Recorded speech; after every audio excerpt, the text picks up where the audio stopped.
may be praying for prosperity while repeating patterns that block it every day. And the most dangerous part?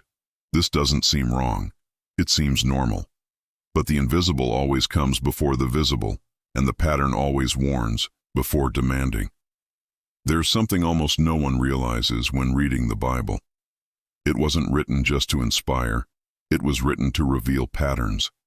Patterns of decisions, behaviors, and consequences.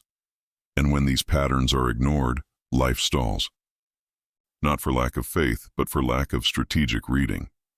Maybe you've already done this without realizing it.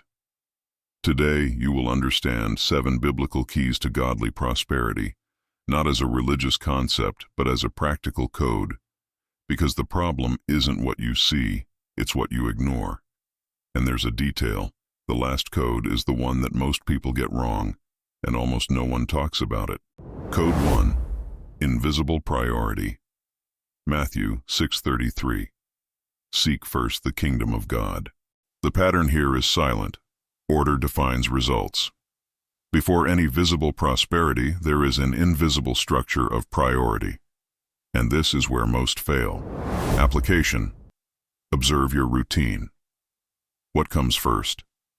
Decisions reveal priorities, not words. When the essential is put in second place, everything begins to become disorganized, even if outwardly it seems to work.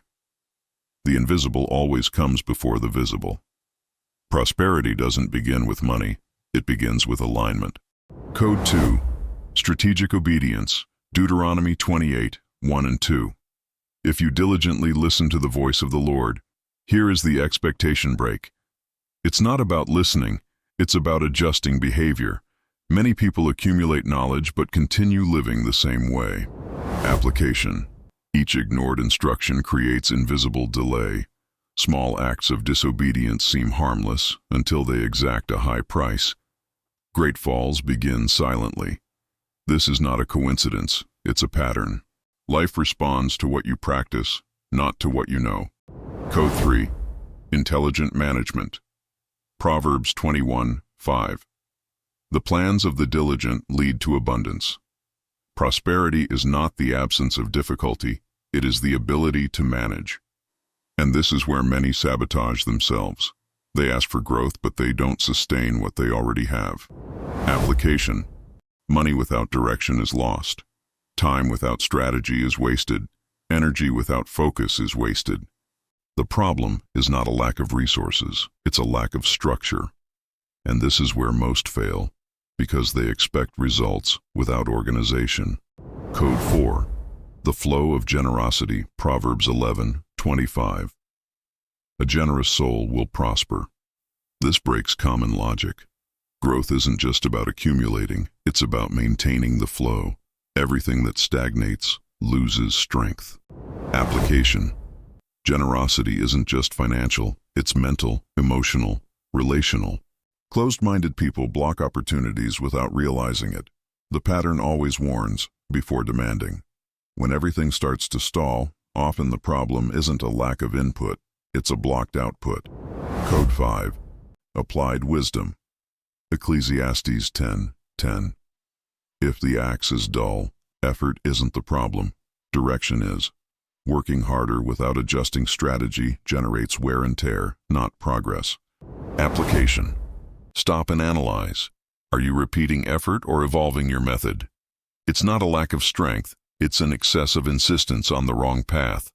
Perhaps you've already done this without realizing it. This happens all the time. Code 6. Hidden discipline. Proverbs 12:11. He who cultivates his land. Results are a consequence of repetition. But the key detail is this. Discipline doesn't appear at the beginning, only in the result. Application. What you do every day is silently shaping your future. It's not about intensity, it's about consistency. Great results are born from invisible habits. And the mistake here is common, expecting a harvest without cultivation. Code 7. Intention behind the action. James 4:3. You ask and do not receive because you ask wrongly. There's a detail here that changes everything. The problem isn't the action, It's the intention. The text doesn't say there was a lack of faith or effort. It says the request was misaligned. And here's the pattern. Results respond to the why, not just to what you do. Two people can do the same thing and reap different results. Why? Because the invisible is different. Perhaps you've already experienced this. You did everything right, but nothing flowed. But the real mistake wasn't that. It was not perceiving the motivation behind it. The invisible always comes before the visible. James reveals a silent pattern. Distorted intentions create invisible blockages, and these blockages don't appear immediately, but they take their toll later. Note: grow or prove yourself, evolve or compete, build or impress. It seems subtle, but it changes everything. When motivation comes from ego or comparison, progress may happen, but it doesn't sustain. The pattern always warns before it demands. Application. Ask a simple and direct question. If nobody saw this, would I still do it? This answer reveals your true intention, and this is where many get stuck, not because they do wrong, but because they never question why.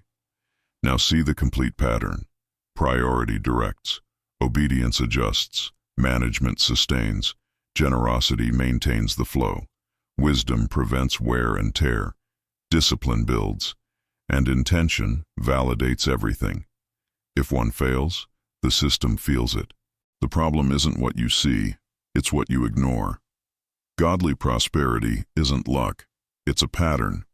And the Bible isn't just telling stories, it's revealing a system. The final question is simple. If your life reflects patterns, which ones are you repeating without realizing it? The pattern always warns before demanding.